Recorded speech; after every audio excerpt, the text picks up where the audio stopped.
সহায়তা বন্ধ করে দিচ্ছে।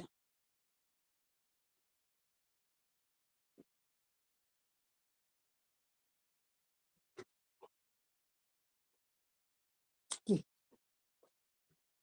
ডাকছো? ডাকছো?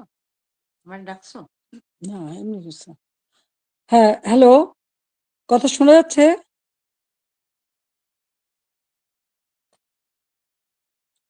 বিসমিল্লাহির রহমানির রহিম। আমি আমাদের ছাত্র সমাজের প্রতি আমি আমার শুভেচ্ছা জানাই। আর বিশেষ করে ছাত্রলীগের সকল নেতাকর্মী যারা যেখানে আছে দেশে বিদেশে সকলকে আমি শুভেচ্ছা জানাচ্ছি। আসসালামু আলাইকুম এবং আদাব। সকলের জন্য আমার দোয়া আশীর্বাদ।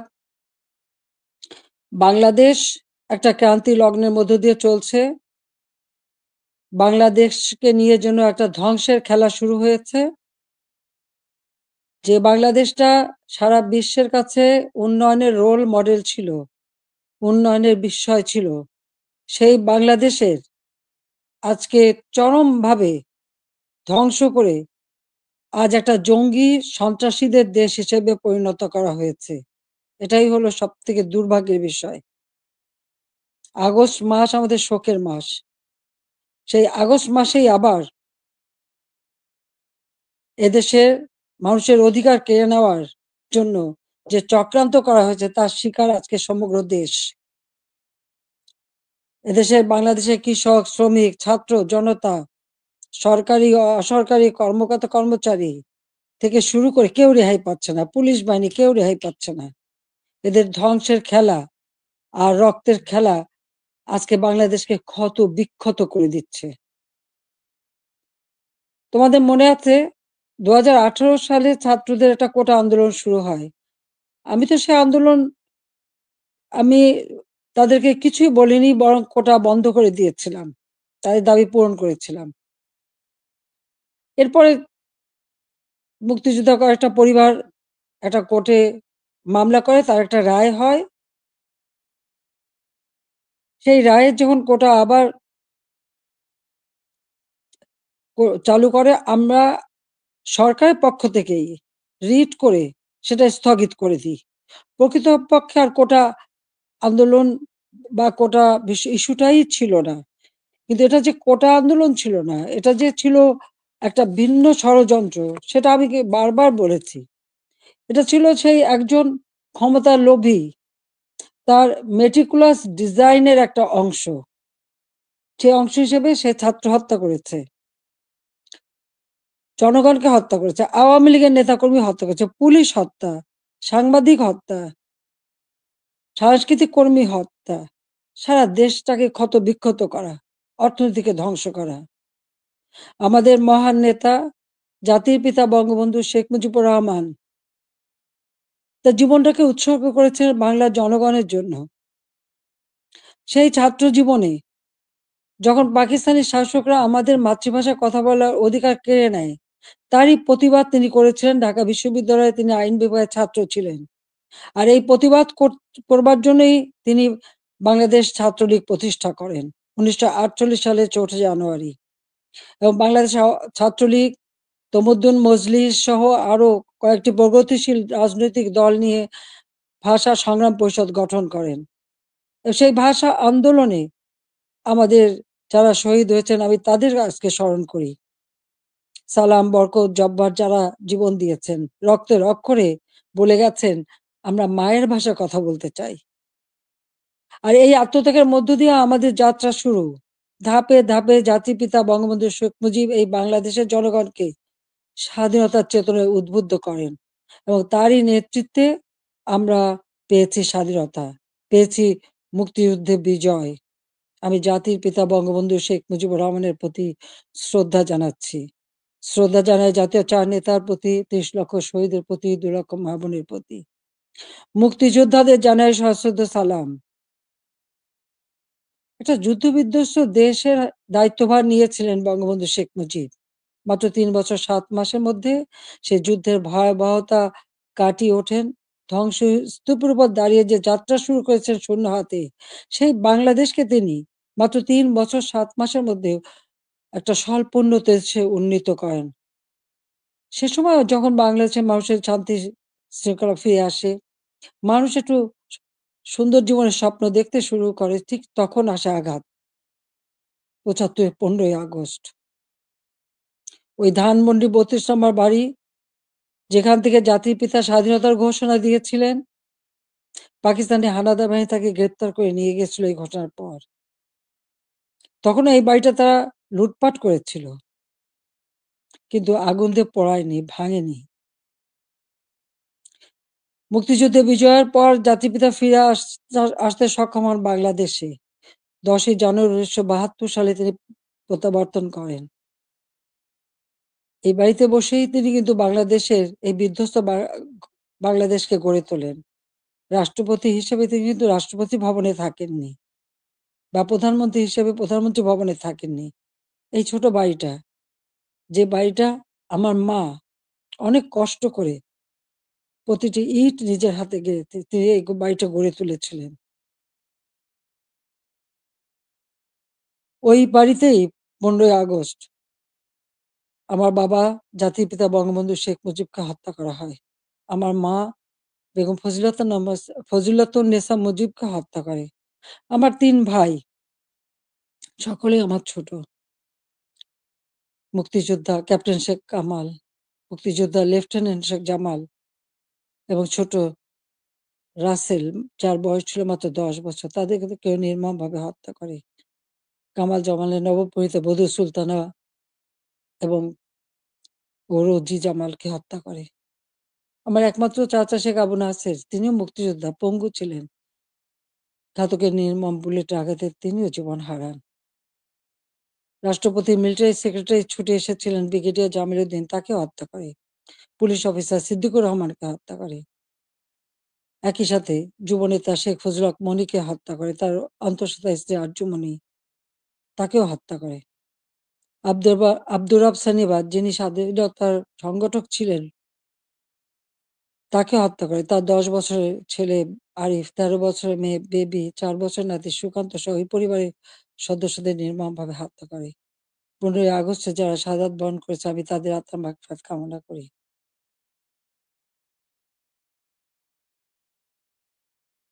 বাংলাদেশের ইতিহাসের সাথে ছাত্রলীগের ইতিহাস জড়িত। জাতির পিতা বঙ্গবন্ধু শেখ মুজিব বলেছিলেন, ছাত্রলীগের ইতিহাস বাংলাদেশের ইতিহাস। প্রতিটি সংগ্রাম, মুক্তিযুদ্ধে ছাত্রলীগের অবদান রয়েছে। ৭৫ পর গণতান্ত্রিক অধিকার প্রতিষ্ঠার জন্য যে সংগ্রাম করি, সেখানেও শহীদের তালিকায় ছাত্রলীগের সংখ্যাটাই বেশি। বারবার আঘাত এসেছে, একের পর এক কূ হয়েছে, হত্যা, কূ, ষড়যন্ত্রের রাজনীতি শুরু হয়েছে। সেখান থেকে বাঙালি জাতিকে উদ্ধার করে আমরা এদেশে গণতন্ত্র প্রতিষ্ঠা করি। ১৫ই আগস্ট আমার ছোট বোন রেহানা আর আমি বিদেশে ছিলাম বলে বেঁচে গিয়েছিলাম। ৬টি বছর প্রবাসে আমরা কাটাই। এরপর আমি সুযোগ পাই বাংলাদেশে ফিরে আসতে, বলতে গেলে অনেকটা জোর করে ফিরে আসি। যে দেশে আমার পিতামাতার ঘাতকের দল, যাদেরকে ইন্ডেমনিটি দেওয়া হয়েছিল, তাদের বিচার করা যাবে না। অর্থাৎ আমি একজন মানুষ হিসেবে আমার বাবা, মা, ভাইয়ের বিচার চাইতে পারবো না। সেই বিচারহীনতার সংস্কৃতি ছিল বাংলাদেশে। যে দেশে গণহত্যা চালিয়েছিল পাকিস্তান হানাদার বাহিনী, গ্রামের পর গ্রাম জ্বালিয়ে পুড়ে ছারখার করেছিল। মা বোনদেরকে ধরে নিয়ে ক্যাম্পে রেখে দিনের পর দিন পাশবিক অত্যাচার করত। সেই যুদ্ধাপরাধী যাদের বিচার জাতিপিতা শুরু করেছিলেন, তাদেরকেও কিন্তু ছেড়ে দেওয়া হয়, মুক্তি দেওয়া হয়েছিল তখন। সেই অবস্থায়ও কিন্তু আমি দেশে ফিরে এসেছিলাম একটা প্রত্যয় নিয়ে, যে আদর্শ নিয়ে, যে চেতনা দিয়ে বাংলাদেশ স্বাধীন হয়েছে। যে চেতনা নিয়ে বাংলাদেশ স্বাধীন হয়েছে, সেই মুক্তিযুদ্ধের চেতনাকে বাস্তবায়ন করা। যে আদর্শ বুকে ধারণ করে লাখো শহীদ রক্ত দিয়ে দেশ স্বাধীন করেছে, সেই শহীদের মর্যাদা রক্ষা করে বাংলাদেশের মানুষের অন্ন, বস্ত্র, বাসস্থান, চিকিৎসা, শিক্ষা, মৌলিক অধিকারগুলি নিশ্চিত করে বাংলাদেশকে একটা উন্নত, ক্ষুধা দারিদ্র্যমুক্ত বাংলাদেশ গড়ে তোলা, যা জাতির পিতা বঙ্গবন্ধু শেখ মুজিবের স্বপ্ন ছিল। এবং সেই কাজে আমরা কিন্তু সাফল্য অর্জন করেছিলাম। প্রথমবার সরকারে এসে আমরা অনেকগুলি উন্নয়নের কাজ করি, এরপর আসতে পারিনি। আবার বাংলাদেশে জঙ্গি, সন্ত্রাস, দুর্নীতির দেশ হয়েছিল, প্রায় ৮টি বছর সময় নষ্ট হয়। ২০০৮-এর নির্বাচনে আওয়ামী লীগ এককভাবে ৩০০ সিটের মধ্যে ২৩৩টা সিট পায়। বাংলাদেশের মানুষের আস্থা, বিশ্বাস অর্জন করে সরকার গঠন করি। ২০০৯ সাল থেকে ২০২৪ সাল এই বাংলাদেশ উন্নয়নশীল দেশের মর্যাদা পায়। যখন আমরা জাতির পিতার জন্মশতবার্ষিকী ২০২০ সালে এবং স্বাধীনতার সুবর্ণ জয়ন্তী ২০২১ সালে উদযাপন করি, তখনই কিন্তু বাংলাদেশ উন্নয়নশীল দেশের মর্যাদা পায় এবং জাতিসংঘ স্বীকৃতি দেয়। জাতির পিতা বঙ্গবন্ধু শেখ মুজিবের সেই ঐতিহাসিক ৭ই মার্চের ভাষণ, সে ভাষণও ইউনেস্কো বিশ্ব প্রামাণ্য দলিলে স্থান করে দেয়। কারণ যে ভাষণ পৃথিবীর বিভিন্ন দেশে সামরিক, অসামরিক নেতারা ভাষণের মধ্য দিয়ে মানুষকে উজ্জীবিত করেছে, সেই ভাষণগুলির মধ্যে প্রায় ২৫০০ বছরের সকল ভাষণের মধ্যে জাতিপিতা বঙ্গবন্ধু শেখ মুজিবের ভাষণটি সর্বশ্রেষ্ঠ ভাষণ হিসেবে গণ্য হয়। আন্তর্জাতিক প্রামাণ্য দলিলে তার স্থান পেয়েছে। বাংলাদেশে এখন জাতির পিতা বঙ্গবন্ধু শেখ মুজিবের ভাষণ নিষিদ্ধ করেছে, কিন্তু আন্তর্জাতিকভাবে তো তার স্বীকৃতি পেয়েছে। ২১শে ফেব্রুয়ারি সারা বিশ্বে আন্তর্জাতিক মাতৃভাষা দিবস হিসেবে স্বীকৃতি পেয়েছে, যেটা আওয়ামী লীগ সরকার এসেই আমরা সেই উদ্যোগ নিয়েছিলাম এবং ইউনেস্কো কর্তৃক সেটা স্বীকৃতি পেয়েছিল। বাংলাদেশের উন্নয়ন, এটা তো শুধু, একথা তো কেউ বলতে পারবে না যে উন্নয়নটা শুধুমাত্র আমরা একটি দলের জন্য করেছি। এই উন্নয়নটা সারা দেশের মানুষের জন্য। আমরা দেশের ছেলে মেয়েদের, আমাদের ভবিষ্যৎ প্রজন্ম, তরুণ সমাজ, যারা এদেশের একদিন কর্ণধার হবে, তাদের জন্য মানসম্মত শিক্ষার পরিবেশ আমরা তৈরি করেছিলাম, যেখানে ছিল অনবৎ সেশন জট। সেখান থেকে মুক্ত করে আমরা শিক্ষার পরিবেশ তৈরি করি। সাথে, সাথে ব্যাপকভাবে যাতে তরুণ সমাজের কর্মসংস্থান সৃষ্টি হয় তার জন্য আমি সমস্ত কিছু বেসরকারি খাতে উন্মুক্ত করে দিই। আমাদের দেশে মাত্র একটা টেলিভিশন ছিল, একটা রেডিও ছিল। কোনো মোবাইল ফোন ছিল না, ডিজিটাল ফোন ছিল না। ডিজিটাল বাংলাদেশ গড়ে তোলা এবং টেলিভিশন, রেডিওকে বেসরকারি খাতে উন্মুক্ত করে দেওয়া।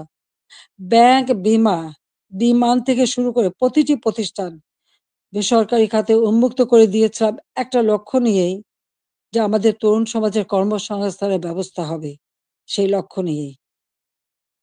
আমাদের দেশের উন্নয়নের যত পরিকল্পনা আমরা নিয়েছি, সে পরিকল্পনাগুলি ছিল একেবারে গ্রাম পর্যায় পর্যন্ত। আমার গ্রাম, আমার শহর। সেভাবে যেন প্রত্যেকটা গ্রাম গড়ে ওঠে এবং প্রত্যেকটা গ্রামের মানুষ যেন নাগরিক সুবিধা পায়, সেই ব্যবস্থাও আমরা করেছিলাম। ডিজিটাল বাংলাদেশ গড়ে তুলব, প্রতিটি ইউনিয়ন পর্যায় পর্যন্ত আমরা ডিজিটাল সেন্টার খুলে দিই। সেখানে কর্মসংস্থানের ব্যবস্থা হয়। আমাদের দেশে একসময় মানুষ কোনো ইন্টারনেট ব্যবহার করত না। আজকে ১৩ কোটি মানুষ কিন্তু ইন্টারনেট ব্যবহার করে। মোবাইল ফোন ছিল না। সেই মোবাইল ফোনও উন্মুক্ত করে দিই এবং এখন ১৮ কোটি সিম ব্যবহার হয় এবং এর জন্য আমরা ট্রেনিং এর ব্যবস্থা করি। কম্পিউটার ট্রেনিং ইনকিউবেশন সেন্টার করে দিয়েছি। স্কুলে কম্পিউটার ল্যাব তৈরি করে দেওয়া হয়েছে। বিশ্ববিদ্যালয়ে বিনামূল্যে ইন্টারনেট সার্ভিস ব্যবস্থা করা হয়েছে। Wifi connection, broadband connection, Bangabandhu satellite ১ আমরা উৎক্ষেপণ করেছি। আধুনিক প্রযুক্তি জ্ঞান সম্পন্ন জাতি গড়ে উঠুক, সেটাই চেয়েছি। বিজ্ঞান প্রযুক্তি বিশ্ববিদ্যালয় ৯৬ সালে সরকার এসেই নির্মাণ করি। যাতে করে বিজ্ঞানের দিকে মানুষ ঝোঁকে, গবেষণায় প্রতি মনোযোগী হয়। কারণ বিজ্ঞানের বিকাশ ছাড়া কখনো কোনো দেশ উন্নতি লাভ করতে পারে না। সেজন্য এই ব্যবস্থা আমরা নিয়েছিলাম। এরপরে টেক্সটাইল বিশ্ববিদ্যালয়, ফ্যাশন ডিজাইন বিশ্ববিদ্যালয়, ডিজিটাল বিশ্ববিদ্যালয়, ইসলামিক আরবি বিশ্ববিদ্যালয়, আ এভিয়েশন এবং আম এয়ারোস্পেস বিশ্ববিদ্যালয় থেকে শুরু করে কৃষি বিশ্ববিদ্যালয়, বহুমুখী বিশ্ববিদ্যালয় আমরা করে দিয়েছি। মেডিকেল বিশ্ববিদ্যালয়, সবগুলি কিন্তু আওয়ামী লীগের করা, আওয়ামী লীগের হাতে গড়া। একটার পর একটা ইনস্টিটিউট করে দিয়েছি। ব্যাপকভাবে কর্মসংস্থান সৃষ্টি করেছে। পাবলিক সার্ভিস কমিশনে প্রতি বছর নিয়মিত পরীক্ষা হওয়া শুরু করে। ছেলেমেয়েরা যথাযথভাবে মেধার ভিত্তিতেই কিন্তু চাকরি পেয়েছে, কাজ পেয়েছে। কর্মসংস্থান ব্যাংক প্রতিষ্ঠা করে দিয়ে যেখান থেকে বিনা জামানতে ঋণ নিয়ে সবাই যেন কাজ করতে পারে, কর্মসংস্থান ব্যবস্থা যাতে হয়। ব্যাপক হারে যেন বিদেশি বিনিয়োগ আসে, সেই সুযোগ আমরা সৃষ্টি করে দিই এবং সেই বিনিয়োগ এসেছে। ২০০৯ সালে সরকার এসে আমি প্রেক্ষিত পরিকল্পনা প্রণয়ন করি ২০১০ থেকে ২০২১। এটার লক্ষ্য ছিল বাংলাদেশকে আরো উন্নত করা, বাংলাদেশের মানুষের জীবন মান উন্নত করা, আধুনিক বিশ্বের সঙ্গে যাতে তাল মিলিয়ে চলতে পারে সেই ব্যবস্থা করা এবং সেটাই আমরা কিন্তু করেছিলাম। আজকে আমাদের এটা বললে চলবে না যে মুক্তিযুদ্ধ, জাতির পিতা বঙ্গবন্ধু শেখ মুজিবের অবদান এবং গণতন্ত্র প্রতিষ্ঠার সংগ্রাম, এর সবকিছুই কিন্তু আমাদের আন্দোলন সংগ্রামের ফসল। জাতির পিতা বঙ্গবন্ধু শেখ মুজিব যদি এদের স্বাধীন না করতেন, তাহলে আমরা কোথায় থাকতাম? পাকিস্তানের একটা প্রদেশ। পাকিস্তান আমলে একজন বাঙালি কিন্তু সেক্রেটারি হতে পারেনি। একজন বাঙালি কিন্তু মেজর জেনারেল পর্যন্তও যেতে পারেনি, মাত্র মেজর হিসেবেই থাকতে পারত। একজন মাত্র কর্নেল ছিল। পাকিস্তান আমলে কিন্তু আমাদের শিক্ষার কোনো উচ্চশিক্ষার সুযোগই ছিল না। এমনকি বিদেশে যেতে হলে ওই পাকিস্তানের রাজধানীতে যেয়ে বিদেশের আমাদের পাসপোর্ট এবং ভিসা নিতে হতো। আন্তর্জাতিক ফ্লাইট করাচি থেকে নিতে হতো। সেটা আমার নিজের অভিজ্ঞতা আছে। ৬৯ সালে যখন আমি বিদেশে যাই, ওই করাচিতে যেয়ে থেকে ভিসা নিয়ে তারপর যেতে হয়েছে। কিন্তু দেশ স্বাধীন হবার পরে তো সেটা ছিল না। আমদানি-রপ্তানি ব্যবসা পূর্ববঙ্গে কেউ করতে পারত না। ওই পাকিস্তানে যেয়েই করতে হতো। কিন্তু আমরা স্বাধীনতা অর্জন করতে পেরেছি বলেই সকল সুযোগ আমরা পেয়েছি। আমাদের ছেলেমেয়েরা উচ্চ শিক্ষার সুযোগ পেয়েছে। আমাদের মুক্তিযুদ্ধের ইতিহাস, আমাদের গৌরবের ইতিহাস, আমাদের বিজয়ের ইতিহাস। এই ইতিহাস কেউ মুছে ফেলতে পারবে না। আমি জানি এটা মুছে ফেলার চেষ্টা হচ্ছে। সংবিধানকে ধ্বংস করা, জাতীয় পতাকা ধ্বংস করা, অনেক চেষ্টাই করা হয়েছে। কিন্তু লাখো শহীদের রক্তের বিনিময়ে যে পতাকা পেয়েছি, যে সংবিধান পেয়েছি, যে স্বাধীনতা পেয়েছি, তা ওই কয়েকজন বুলডোজার দিয়ে ভেঙে গুঁড়িয়ে দেবে এ শক্তি তাদের হয়নি এখনো। এটা তাদের দুর্বলতার প্রকাশ। তারা একটা দালান ভাঙতে পারে, কিন্তু ইতিহাসকে তারা ধ্বংস করতে পারে না। ইতিহাস কিন্তু তার প্রতিশোধ নেয়, এটাও তাদের মনে রাখতে হবে। একবার মুছে ফেলা হয়েছিল ৭৫ এর পর। এরপরে আবার এখন শুরু। যারা এটা করছে তারা তাদের হীনমন্যতার পরিচয় দিচ্ছে। তাদের কাছে বোধহয় বাংলাদেশের স্বাধীনতাটা পছন্দ হয় না। ওই পাকিস্তানিদের মানে অধীনে থাকা আর তাদের পদলেহন করাটাই তাদের বোধহয় পছন্দ। আজকে অন্তত আমরা বলতে পারি, জাতির পিতা স্বাধীনতার পর যুদ্ধ বিধ্বস্ত দেশ যখন গড়ে তোলেন, তখনও কিন্তু ছাত্রছাত্রীদের বিনামূল্যে বই দিতেন, বিনামূল্যে কাপড়-চোপড় দিয়েছেন। প্রত্যেক বাড়ি, বাড়ি ত্রাণ সামগ্রী পৌঁছে দিয়েছেন। বাংলাদেশের মানুষের কল্যাণে তিনি কাজ করে দিয়ে গেছেন এবং পথ দেখিয়ে দিয়ে গেছেন। আর তারই পদাঙ্ক অনুসরণ করে আমরা বাংলাদেশ পরিচালনা করে বাংলাদেশকে কিন্তু উন্নত করেছি। আজকে আমরা বিনামূল্যে পুস্তক দিতাম ১লা জানুয়ারি। আমার প্রশ্ন, এবছরে কেন এখনো বই দিতে পারল না? ফেব্রুয়ারি মাস শুরু হয়ে গেছে, এখনো বই দিতে পারেনি। অথচ কোভিডের সময় যখন অর্থনৈতিক মন্দা বিশ্বব্যাপী, তখনও আমরা ঠিক ১লা জানুয়ারি আমাদের শিক্ষার্থীদের হাতে বই তুলে দিয়েছিলাম সময় মতো। তাদের পড়াশোনা, স্কুলে যাওয়া বন্ধ ছিল, অনলাইনে পড়াশোনা করা বা টেলিভিশনের মাধ্যমে একটা ক্লাসগুলি সেটা তুলে ধরা তাদের কাছে। ঘরে বসে আমার ঘর আমার স্কুল, এই কর্মসূচি বাস্তবায়নের মাধ্যমে পড়াশোনা যাতে অব্যাহত থাকে সেই ব্যবস্থাই আমরা করে দিয়েছিলাম। প্রত্যেকটা শিক্ষা প্রতিষ্ঠান একেবারে প্রাইমারি লেভেল থেকে নিয়ে শুরু করে সবগুলি কিন্তু উন্নতি আমরা করেছি। মাদ্রাসার শিক্ষার উন্নতি করেছি, স্বীকৃতি দিয়েছি। কওমি মাদ্রাসাকেও আমরা স্বীকৃতি দিয়েছি এবং অনেক মাদ্রাসা আমরা সরকারিকরণ বা সেগুলি আমরা স যাতে আমাদের সব রকম সহযোগিতা পায় সেই ব্যবস্থাও আমরা করে দিয়েছি। আমাদের শিক্ষার যাতে কোনোমতে ক্ষতি না হয়, প্রত্যেকটা ছেলেমেয়ে যাতে স্কুলে যেতে পারে। প্রাইমারি শিক্ষা আমরাই প্রতিষ্ঠিত করি এবং সেই সাথে, সাথে মায়ের নামে আমরা একটা বিশেষ অনুদান পাঠাতাম বাচ্চাদের স্কুলে পাঠানোর জন্য। উপবৃত্তি দেওয়া, বৃত্তি দেওয়া এবং উচ্চশিক্ষার সুযোগ করে দেওয়া। সেই পদক্ষেপ আমরা নিয়েছিলাম। যাতে আমাদের গরিব মেধাবী ছেলেমেয়েরা যথাযথভাবে পড়াশোনা করতে পারে, সেই সুযোগটা আমি করে দিয়েছিলাম। ৪ কোটির উপর শিক্ষার্থী এই সুযোগ পেত। এমনকি বঙ্গবন্ধু মেমোরিয়াল ট্রাস্ট, আমরা যখন দেশে ফিরে আসি ওই বাড়িটি আমরা তো ব্যক্তিগত কাজে ব্যবহার করিনি। ৩২ নম্বরের বঙ্গবন্ধু ভবন আমরা ২ বোন জনগণকে দান করে দিয়েছিলাম বঙ্গবন্ধু মেমোরিয়াল ট্রাস্ট করে। এবং সেখানে একটি মিউজিয়াম করেছিলাম সেই স্মৃতি রক্ষার জন্য। আর সেই ট্রাস্টের মাধ্যমে ছাত্রছাত্রীদের আমরা বৃত্তি দিতাম। কম করে হলেও ৳৫০০, উপরে ৳২,০০০। মেডিকেল ইঞ্জিনিয়ারিং পর্যন্ত যারা পড়তো সকলের জন্য এই বৃত্তি উন্মুক্ত ছিল। ১৮০০ শিক্ষার্থীকে আমরা বৃত্তি দিতাম। তাছাড়া অনেক দুস্থ এবং গ্রেনেড হামলা আহত, নিহত পরিবার তাদেরকে মাসোহারা দিতাম। কোভিডের সময় এই বঙ্গবন্ধু মেমোরিয়াল ট্রাস্ট থেকেই ৫ কোটি টাকা দিয়ে আমি ফান্ড করে দিয়েছিলাম প্রাইম মিনিস্টার অফিসে। যেখান থেকে কোভিডে যারা আক্রান্ত তাদের সহযোগিতা করা। আমরা ভূমিহীন গৃহহীনদের ঘরবাড়ি করে দিই। বঙ্গবন্ধু মেমোরিয়াল ট্রাস্ট থেকে ৫ কোটি টাকা দিয়ে আমি বিশেষ তহবিল গঠন করে দিই। যেখানে জমি পাওয়া যেত না, সেই জমি ক্রয় করে ভূমিহীন গৃহহীন মানুষকে ঘরবাড়ি করে দেওয়া। যাদের ঠিকানা ছিল না, তাদের আমি ঠিকানা দিয়েছিলাম। এমনকি এই আশ্রয়ণ প্রকল্পের থেকে পুলিশের চাকরিও পেয়েছে আমাদের অনেক ছেলেমেয়ে। কারণ তাদের ঠিকানা হয়েছিল। আগে তাদের ঠিকানা ছিল না। 58টা জেলা ভূমিহীন গৃহহীন মুক্ত করেছিলাম। আমাদের লক্ষ্য ছিল যে আমরা সমগ্র জেলায় কোনো মানুষ ভূমিহীন গৃহহীন থাকবে না, সকলের একটা মর্যাদা থাকবে। ঢাকা শহরে বস্তিবাসীর জন্য আমি ফ্ল্যাট বাড়ি নির্মাণ করে সেখানে তাদের থাকার ব্যবস্থা ভাড়া ভিত্তিক, বস্তিতে যে ভাড়া দিত সেই ভাড়াতেই যা থাকতে পারে সেই ব্যবস্থা করেছি। আমাদের দেশের যারা সুইপার, হরিজন, দলিত শ্রেণী তাদেরকে ফ্ল্যাট বাড়ি নির্মাণ করে দিয়েছি এবং আমাদের বেদে, কুষ্ঠরোগী, হিজড়া প্রতিটি অনগ্রসর যারা তাদের জন্য বিনামূল্যে ঘর এবং তাদের জীবন জীবিকার ব্যবস্থা আমরা করে দিয়েছি।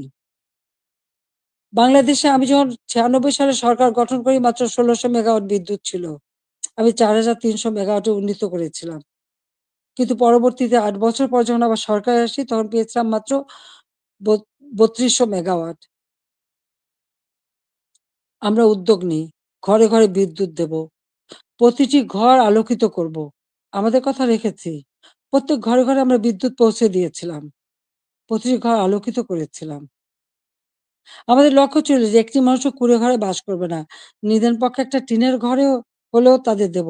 সেটা কিন্তু আমরা দিতে পেরেছি এবং এর পরবর্তীতে এসে সেমি পাকা ঘর আমরা দিয়ে দিয়েছি যাতে মানুষ বাঁচতে পারে। খেলাধুলায় আরো আগ্রহী যাতে হয়, ক্রিকেট টেস্ট ম্যাচ সেটাও আমার সময় অর্জন করা এবং সেই সঙ্গে সঙ্গে তাদের ট্রেনিং করানো।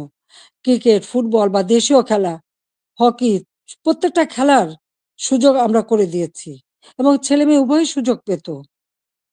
আমাদের সে প্রাইমারি স্কুলে মেয়েদের জন্য বঙ্গমাতা গোল্ড কাপ টুর্নামেন্ট এবং ছেলেদের জন্য বঙ্গবন্ধু শেখ মুজিব গোল্ড কাপ টুর্নামেন্টের মাধ্যমে সেই ছোট্টবেলার থেকে যাতে তারা খেলতে পারে সেই ব্যবস্থা আমরা করে দিয়েছি। আজকে কি দুর্ভাগ্য আমাদের! আমাদের মেয়েরা ফুটবল খেলতে যেয়ে সারা অনেক দেশ থেকে কিন্তু তারা জয়ী হয়ে এসেছে, বাংলাদেশের সুনাম করে এসেছে। আজকে আমাদের দেশে তারা খেলতে পারছে না। কেন? মেয়েদের খেলার অধিকার নাই কেন? সেটা আমার প্রশ্ন। তাদেরকে কেন বাধা দেওয়া হলো? যারা এই বাধা দেন তারা কি ভুলে যান? আমাদের নবী করিম সাল্লাল্লাহু আলাইহি সাল্লাম যখন ইসলাম ধর্ম প্রচার করেন, তখন কে ১ম ইসলাম ধর্ম গ্রহণ করেছিল? ইসলাম ধর্ম গ্রহণ করেছিল একজন নারী। তিনি বিবি খাদিজা। তিনি ১ম ইসলাম ধর্ম গ্রহণ করেন। সে কথাটা তাদের ভুললে চলবে না। মায়ের পেটেই সন্তান জন্ম নেয়। আর সেই মায়ের জাতিকে অবমাননা করা কেন? সেটা আমার প্রশ্ন। খেলাধুলা, সংস্কৃতি চর্চা, সা সাহিত্য চর্চা, এই সংস্কৃতি তো আমাদের অধিকার, সকলের অধিকার। এখানে নারী পুরুষের কোনো ভেদাভেদ থাকতে পারে না। আর ইসলাম ধর্ম কখনো তা বলে না। কিন্তু আজকে আমরা দেখছি শুধু মেয়েদের খেলতে যে দেওয়া হয় না তা না। শিক্ষকদের লাঞ্ছিত করা হয়। এটা কেমন ধরনের কথা? শিক্ষক আমাদের গুরুজন। তাদের প্রতি আমাদের সম্মান দেখাতে হবে। আর সেই সম্মান যে আমরা দেখাই সেটা তো আপনারা জানেন। এমনকি আমি প্রধানমন্ত্রী হবার পরেও আমার ইউনিভার্সিটির শিক্ষক, তাদেরকে আমি সম্মান করতাম। আমার স্কুলের শিক্ষক যাদের সঙ্গে দেখা হওয়ার সাথে, সাথে আমি সম্মান করতাম। তাদের পা ধরে সালাম করতাম। কারণ শিক্ষক গুরুজন। কিন্তু আমি জানি না এই কোটা আন্দোলনের নামে এমন একটা পরিবেশ সৃষ্টি করে ফেলা হলো যে ছাত্র-ছাত্রীরা শিক্ষকদের অপমান করে। তাদের গলায় জুতার মালা পরায়। তাদেরকে গাছের সাথে বাঁধে। তাদেরকে দিয়ে জোর করে পদত্যাগ করায়। কেন এই ধরনের বেয়াদবি কেন শিখাবে বা এই শিশুদের কোমলমতি শিশুদের এবং ছাত্রছাত্রীরা কেন এই বেয়াদবি করবে? আজকে ছাত্রছাত্রীরা শিক্ষকদের বয়কট করে। এই ধরনের অদ্ভুত আচরণ আমি জানি না পৃথিবীর আর কোন দেশে আছে কিনা। তাহলে আমরা কি পরিচয় দেব? যে দেশের মানুষ ৭১ সালে মুক্তিযুদ্ধে বিজয় অর্জন করে বিজয়ী জাতি হিসেবে সারা বিশ্বে সম্মান পেয়েছে, আজকে সেই দেশের মানুষ কাছে কোথায়? কোথায় সেই সম্মান?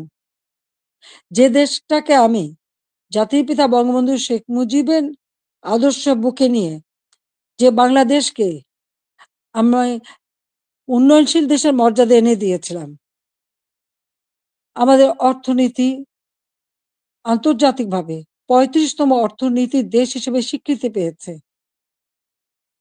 দারিদ্র্যের হার ৪১ ভাগ থেকে আমি ১৮.৭ ভাগে নামিয়ে এনেছিলাম। হতদরিদ্র ২৫ ভাগ থেকে আমি ৫.৬ ভাগে নামিয়ে এনেছিলাম। আমাদের সাক্ষরতার হার ৪৫ ভাগ থেকে ৭৮.৮ ভাগে উন্নীত করেছিলাম। এবং আমাদের দেশের ছেলেমেয়েরা দেশে বিদেশের জন্য যে পড়াশোনা করতে পারে, প্রধানমন্ত্রীর দপ্তরে আমি আলাদা শিক্ষা সহায়তা ট্রাস্ট ফান্ড করে দরিদ্র মেধাবী ছাত্রদেরকে আমি বৃত্তি দিতাম, যাতে তারা আরো উচ্চ শিক্ষা নিতে পারে, পিএইচডি করতে পারে বা অন্য যেকোনো উন্নত মানের শিক্ষা দেশে বিদেশে করতে পারে, সেইভাবে তাদের বৃত্তি দেওয়া শুরু করেছিলাম। কেন করেছিলাম? আমাদের তরুণ প্রজন্মের ভবিষ্যতের জন্য। কারণ যারা এদেশ একদিন দায়িত্ব নেবে, তারা যেন সুষ্ঠুভাবে দেশকে এগিয়ে নিয়ে যেতে পারে, সেই লক্ষ্য নিয়েই তো। আজকে আমি দেখি শিক্ষার অধিকার থেকে বঞ্চিত করা হচ্ছে। বিভিন্ন বিশ্ববিদ্যালয় থেকে ছাত্রদের বের করে দেওয়া হচ্ছে। তাদের সার্টিফিকেট বাতিল করা হচ্ছে। তাদের শিক্ষাবর্ষ কেড়ে নেওয়া হচ্ছে। কি অপরাধ তাদের? আমরা যখন বৃত্তি দিয়েছি, আমরা যখন মানুষকে সহযোগিতা করেছি, আমরা তো কোনো দল দেখিনি। দল মত নির্বিশেষে মেধাবী যারা তারাই চাকরি পেয়েছে, তারাই সুযোগ পেয়েছে। তাদের জন্য আমি করেছি। আমি প্রধানমন্ত্রী হিসেবে মানুষকে মানুষ হিসেবেই দেখেছি। হ্যাঁ, একটা দেশে মাল্টি পার্টি সিস্টেম থাকে, বহুদলীয় গণতন্ত্র। সেখানে সকলের মতের ভিন্নতা থাকতে পারে। কিন্তু তার মানে এই না যে সকলের অধিকার থেকে কেড়ে নিতে হবে। ছাত্রদের শিক্ষার অধিকার, এটা ছাত্রদের অধিকার। দল মত নির্বিশেষে সকলের অধিকার। সেই অধিকার থেকে কাউকে বঞ্চিত করা, এর থেকে অন্যায় আর কিছু হতে পারে না। কিন্তু দুর্ভাগ্যের বিষয় যে আমরা দেখি সেই বৈষম্যহীন আন্দোলনের মাধ্যমেই আজকে বৈষম্য সৃষ্টি করা হচ্ছে। ছাত্রদের শিক্ষার অধিকার থেকে বঞ্চিত করা হচ্ছে। শিক্ষকদের অপমান করা হচ্ছে। শিক্ষা প্রতিষ্ঠানগুলির পরিবেশ নষ্ট করা হচ্ছে। কেন এই অবস্থা থাকবে? বাংলাদেশে ২০২৪ সালে যে ঘটনা ঘটলো, সেখানে পুলিশদের পিটিয়ে হত্যা করা। একটা অন্তঃসত্ত্বা নারী পুলিশ যে বারবার বলছে, ভাই আমাকে মারবেন না, আমার পেটে বাচ্চা। মানুষ এত অমানুষ হয় কিভাবে যে তাকে পিটিয়ে হত্যা করা হলো? আগুন দিয়ে পুলিশ ফাঁড়িতে জ্বালিয়ে দেওয়া এবং সেখানে আগুন দিয়ে পুড়িয়ে ফেলা। মানুষকে মেরে পা বেঁধে ঝুলিয়ে রাখা, ঠিক কসাইখানায় পশু জবাই দিয়ে যেমন পা বেঁধে ঝুলিয়ে রাখে, সেইভাবে তাদের ঝুলিয়ে রাখা। যারা এমনকি তাদেরকে এমনভাবে অপমান করা, কাপড় খুলে নিয়ে তাদেরকে একেকজনকে কিভাবে বেইজ্জতি করা। যারা এইসব ঘটনা ঘটে তাদের মধ্যে কি এতটুকু মানবিকতা নেই? এতটুকু শালীনতা বোধ নেই? কি করে একটা মানুষ এভাবে মানুষকে অত্যাচার করতে পারে? আমরা তো ১৫ বছর ৭ মাস তো ক্ষমতায় ছিলাম। এইভাবে তো আমরা কাউকে অপমান করিনি বা এভাবে দলীয়করণ আমরা করিনি। ব্যবসা-বাণিজ্য আজকে কেউ করতে পারছে না। ব্যবসায়ীদের উপর অনবরত আক্রমণ, গ্রেপ্তার, কলকারখানা বন্ধ, হাজার শ্রমিক বেকার হয়ে যাচ্ছে। আজকে কৃষক চাষ করতে পারছে না। সার নেই, বিদ্যুৎ নেই, সেচ দিতে পারে না। এই অবস্থা তো বাংলাদেশে ছিল না। আমি তো এই অবস্থা রেখে আসিনি। বাংলাদেশে মানুষের খাদ্য নিরাপত্তা নিশ্চিত করেছি। উত্তরবঙ্গে মঙ্গা লেগেই থাকতো, সেখানে মঙ্গা দূর করেছি। যারা একবেলা খাবার পেত না, অন্তত ৩ বেলা তারা খাবার পেত। বিদেশ থেকে পুরনো কাপড় এনে পরানো হতো। কই আওয়ামী লীগ সরকার আসার পর তো বিদেশ থেকে পুরনো কাপড় এনে পরানো লাগেনি। অন্ন, বস্ত্র, বাসস্থান, চিকিৎসা, শিক্ষা সব ব্যবস্থাই তো করেছিলাম। কমিউনিটি ক্লিনিকের মাধ্যমে ৩০ প্রকার ঔষধ বিনামূল্যে দেওয়া হতো। আন্তর্জাতিক মানের চিকিৎসা সেবা দেওয়ার জন্য আন্তর্জাতিক মানের হাসপাতাল তৈরি করেছি। বেসরকারি খাতে উন্মুক্ত করে দিয়েছি। প্রায় ৪৪,০০০-এর মতো নার্স নিয়োগ দিয়েছি, ২২,০০০ ডাক্তার নিয়োগ দিয়েছি। মানুষের সেবা মানুষ যাতে পায় সেই ব্যবস্থাই আমরা নিয়েছি। কিন্তু আজকে যেন সব বৃথা হয়ে গেল। অপরাধটা কি আমার? আমি সেটা জানতে চাই। যারা আমাকে স্বৈরাচার বলেন, গণহত্যা বলেন, আজকে আমার জিজ্ঞাসা আজকে যে বাংলাদেশের যে অবস্থা চলছে, এই যে পুলিশ হত্যা, আওয়ামী লীগের প্রায় 400 মতো নেতাকর্মীকে নির্মমভাবে হত্যা করা হয়েছে। হাত কেটে, পা কেটে, গলা কেটে হত্যা করা। ছাত্র, যুবক, মহিলা কেউ তো ছাড়া পাচ্ছে না। ছেলেকে পায় না বলে মাকে গ্রেপ্তার করা, মাকে গাছের সাথে বেঁধে অপমান করা, জায়নামাজের উপরে কুপিয়ে মারা অথবা আগুন দিয়ে পুড়িয়ে ফেলা। এ কি বর্বরতা? এ কোন ধরনের বর্বরতা? তো এরা কারা? এরা কি গণহত্যাকারী না? এরা কি স্বেচ্ছাচারী না? একজন যাকে সবথেকে বেশি সহযোগিতা আমি করেছিলাম, গ্রামীণ ব্যাংকের ম্যানেজারের পদ, ৬,০০০ টাকা বেতনের চাকরি ৯০ সালে পেয়েছিলেন। আমি ৯৬-তে সরকার আসার পরে এই গ্রামীণ ব্যাংকে ৪০০ কোটি টাকা দিয়ে এই গ্রামীণ ব্যাংকটাকে আমি দাঁড় করিয়ে দিই। শুধু তাই না, গ্রামীণ ফোনের ব্যবসাটাও ওই ডক্টর ইউনূসকে দিয়েছিলাম। আমার কাছে বারবার ধর্ণা দিয়েছিল। বলেছিল ওখান থেকে যে লাভ হবে সেই লাভের অংশ যাবে গ্রামীণ ব্যাংকে। তা কিন্তু যায়নি। বরং এগুলি বেচেই খেয়েছে, মানি লন্ডারিং করেছে, দুর্নীতি করেছে এবং তার ক্ষমতার লোভ আজকে বাংলাদেশকে ধ্বংসের দিকে নিয়ে এসেছে। একটি মানুষের ক্ষমতার লোভ বাংলাদেশকে জ্বালিয়ে পুড়ে ছারখার করে দিচ্ছে। তার মধ্যে কি এতটুকু মনুষ্যত্ব বোধ নেই? কৃতজ্ঞতা বোধ নেই? যেই তার উপকার করে তার উপরেই, তার মাথায় আঘাতটা করতে হবে। কেন? ক্ষুদ্র ঋণ আন্তর্জাতিকভাবে স্বীকৃত ছিল না। এই ডক্টর ইউনূসেরই অনুরোধে আমি নিজে তার সম্মেলনে উপস্থিত হই, যেখানে স্পেনের রানী কুইন সোফিয়া এবং হিলারি ক্লিন্টন তারা উপস্থিত হন। আমি উপস্থিত ছিলাম বলে প্রধানমন্ত্রী হিসেবে, এবং ক্ষুদ্র ঋণ জাতিসংঘে যাতে স্বীকৃতি পায় সে ব্যবস্থাও আমি করেছিলাম। কিন্তু কত বড় বেইমান মুনাফিক যে তার ক্ষমতা লোভ এমন পর্যায়ে চলে গেল যে সে আমাকে আর রেহানাকে হত্যা করার পর্যন্ত পরিকল্পনা করলো, এবং তার বক্তৃতায় তিনি ধরা পড়ে গেছেন। বিল ক্লিন্টনের ফাউন্ডেশনে সে মোটা টাকা দেয়। আমাদের দেশে কোনো দুর্যোগ দুর্বিপাকে কোনোদিন মানুষকে এক পয়সা সাহায্য করেনি, কিন্তু সেখানে তিনি মোটা টাকা দিয়েছিলেন। আপনারা দেখেছেন গত সেপ্টেম্বর মাসে জাতিসংঘ যখন যায় সেখানে বিল ক্লিন্টন ফাউন্ডেশনে দাঁড়িয়ে ইউনূস সাহেব কি বক্তৃতা দিলেন? যে এই আন্দোলন, কোটা আন্দোলন, এটা কোনো ছাত্র জনতার আন্দোলন ছিল না। এটা ছিল তার মেটিকুলাসলি ডিজাইনড আন্দোলন, যা তার মাস্টার মাইন্ডের মাধ্যমে করা।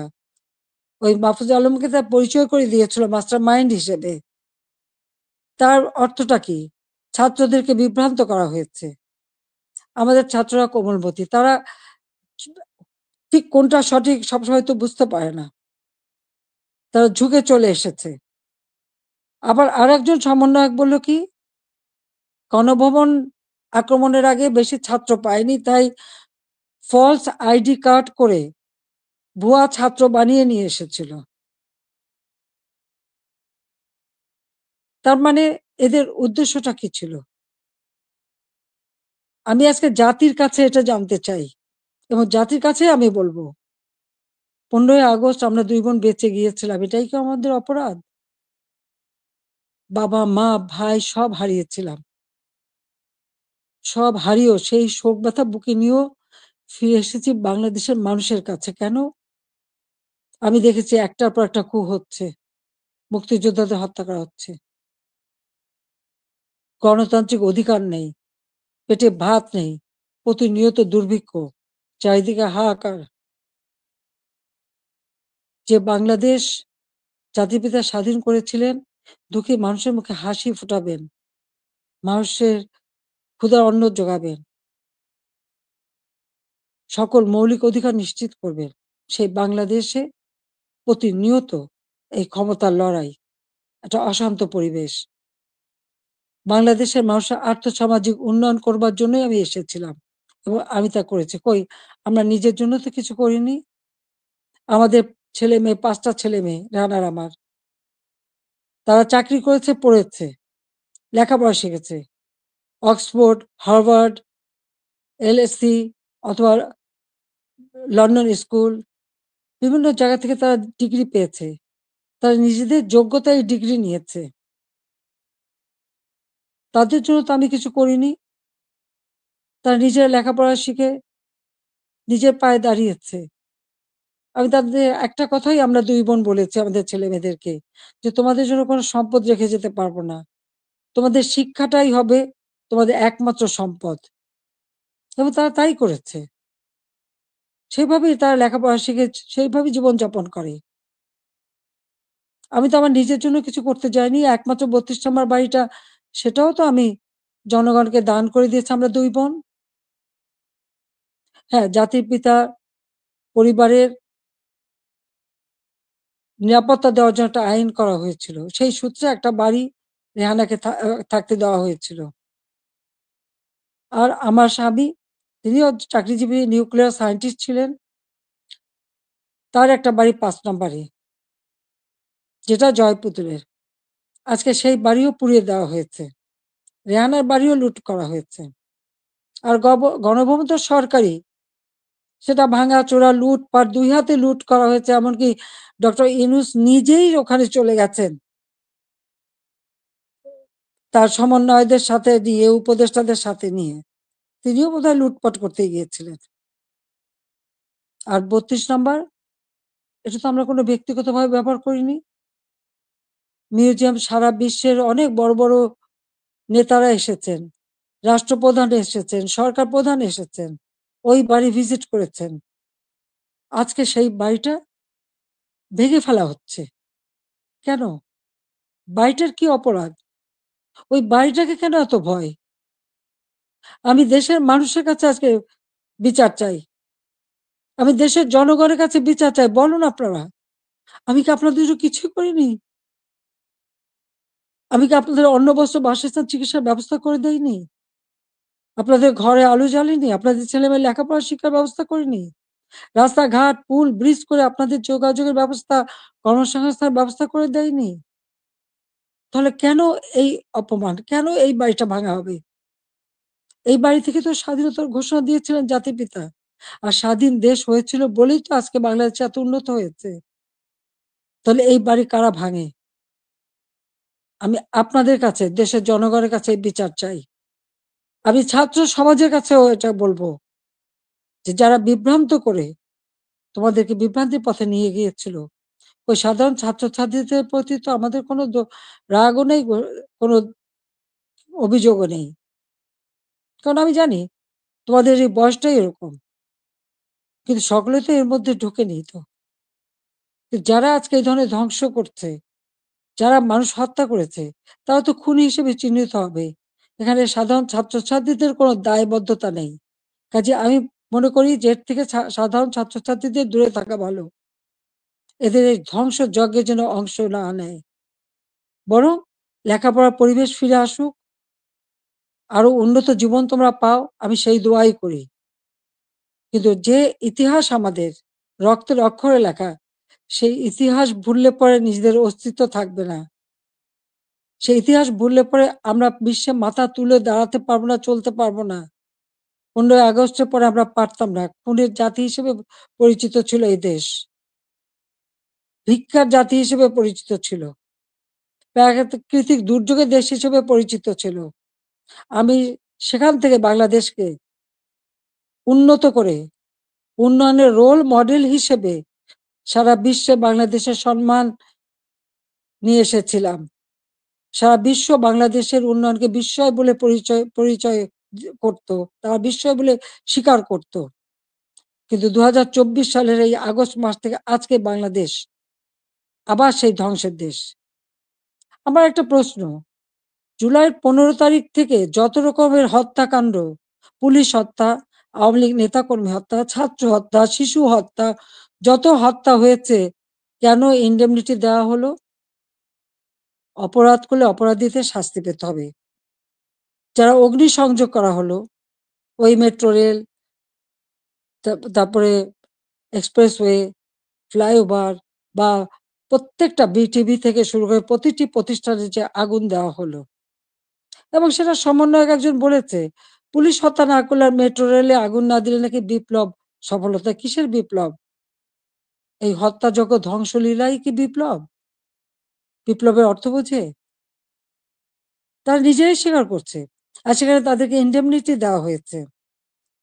অপরাধ যারা করে তারাই দায় মুক্তি পায়, আর অপরাধী তাদের বিচার কিন্তু একদিন না একদিন হবেই। এটা সকলের মনে রাখতে হবে।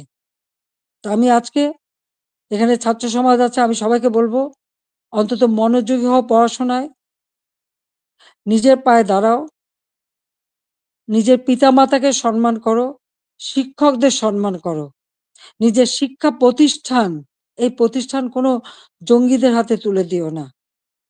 এই শিক্ষার অনেক কষ্ট করেই আমরা শিক্ষার পরিবেশ এনেছিলাম, যেখানে প্রতিদিন বোমাবাজি আর অস্ত্রের ঝনঝনানি ছিল, সেখান থেকে মুক্ত করে চমৎকার পরিবেশ করে দিয়েছিলাম, কোনো সেশন জট ছিল না। কিন্তু আজকে আবার সেই সেশন জট, আজকে আবার একটা দুঃসময় যাচ্ছে। আমাদের এই তরুণ সমাজই পারে এখান থেকে পরিবর্তন আনতে। যে চেতনা নিয়ে লাখো শহীদ রক্ত দিয়েছে, সে চেতনাকে ধ্বংস হতে দিও না। তাহলে নিজেরা বিদেশেও মুখ দেখাতে পারবে না, দেশেও না। মানুষের ধিক্কার ছাড়া কিছু জুটবে না। কাজে সকলে সাধারণ শিক্ষার্থীদের বলবো, তোমরা দেশকে ভালোবাসো, দেশের মানুষকে ভালোবাসো, মানুষের কল্যাণে কাজ করো। আর ওই যারা জঙ্গি সন্ত্রাসী, যারা এই অগ্নিসংযোগ, মানুষ হত্যা আর এই ভাঙচুর করতে পারে, ইতিহাস মুছে ফেলতে চায়, তাদেরকে ধিক্কার জানাও। আজকে আবার আমি এখান থেকে বিদায় নেব। তার আগে আমি এটুকুই বলবো,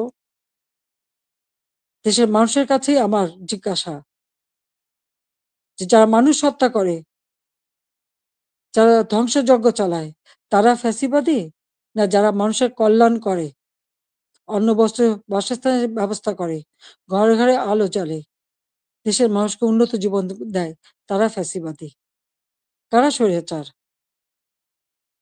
এটা দেশের জনগণই বিচার করবেন। আমি তো আপনাদের কল্যাণে কাজ করেছি, দেশের মানুষের কল্যাণে কাজ করেছি। নিজের দিকে তো তাকাইনি, নিজের কি আছে না আছে সে তো দেখিনি। শুধু আপনাদের কল্যাণের জন্যই সবটুকু উজাড় করে দিয়ে দিন রাত পরিশ্রম করে মাত্র 15 বছরের মধ্যে বাংলাদেশকে উন্নত দেশ করেছি, উন্নয়নশীল দেশের মর্যাদা এনে দিয়েছি, যা বিশ্বে বাংলাদেশের মর্যাদা অর্জন করেছিল, আজকে সব ধ্বংস হয়ে গেছে। তবে আমি এটুকু আশাবাদী, হ্যাঁ, আমাদের যে স্মৃতিটুকু নিয়ে দুই বোন বেঁচে ছিলাম, আজকে সেই স্মৃতিটুকু ভেঙে ফেলা হচ্ছে। এর আগে আগুন দিয়ে পুড়িয়েছে, আজকে তা ভেঙে ফেলা হচ্ছে। হ্যাঁ, একটা দালান ভেঙে ফেলতে পারে, ইতিহাস মুছতে পারবে না। একবার ভাঙলে আবার আমরা গড়তে পারবো। এই বাংলাদেশ আবার মাথা তুলে দাঁড়াবে। বাংলাদেশের মানুষ আবার বিশ্ব দরবারে মাথা উঁচু করে দাঁড়াবে। আল্লাহ যখন বাঁচিয়ে রেখেছেন, তো নিশ্চয়ই আমার কিছু কাজ বাকি আছে। সেটুকু করার জন্য আল্লাহ বাঁচিয়ে রেখেছেন। নইলে বারবার কেন মৃত্যুর হাত থেকে বেঁচে আসবো? মানুষের দোয়া, উপরে আল্লাহ রাব্বুল আলামিন ওই গ্রেনেড হামলা, গুলি, বোমা সব জায়গা থেকে তো আমাকে রক্ষা করে নিয়ে এসেছেন। এবারেও তো সেই একই অবস্থা। এবার তো একটাই লক্ষ্য ছিল। তার meticulous ডিজাইনই ছিল ইউনূস সাহেবের আমাকে ২ বোনকে হত্যা করা। তারপরেও কিভাবে আল্লাহ আমাদেরকে রক্ষা করেছেন। কাজেই আবার বাংলাদেশ ফিরে আসবে। মুক্তিযুদ্ধের চেতনা গড়ে উঠবে। শহীদের রক্ত কখনো বৃথা যেতে পারে না। এটাই আমার কথা। আমি ছাত্রলীগকে ব্যান্ড করেছে। ছাত্রকে ব্যান্ড করার কোনো অধিকার নেই। কারণ ইউনূস সাহেবের ক্ষমতা দখল সম্পূর্ণ অবৈধ, অসাংবিধানিক। অস্ত্র, অর্থের জোরে মানুষ খুন করে মানুষের লাশের উপর পাড়া দিয়ে সে ক্ষমতায় এসেছে। এভাবে অন্যায় করে যারা ক্ষমতা আসে, এই ক্ষমতা কিছুদিন ভোগ করতে পারে। কারণ নিজে ট্যাক্স দেবে না, মানুষের উপর ট্যাক্সের বোঝা চাপাবে, ভ্যাট বসাবে। জনগণের ভাত দিতে পারবে না, পুলিশের পোশাক বদলায়। পাকিস্তানিদের পোশাকের সাথে মিলিয়ে পোশাক পরায়। কৃষক চাষ করতে পারে না, সার পায় না, সেচ পায় না, শ্রমিক কাজ পায় না, শ্রমিকদের বেকার করে দেয়।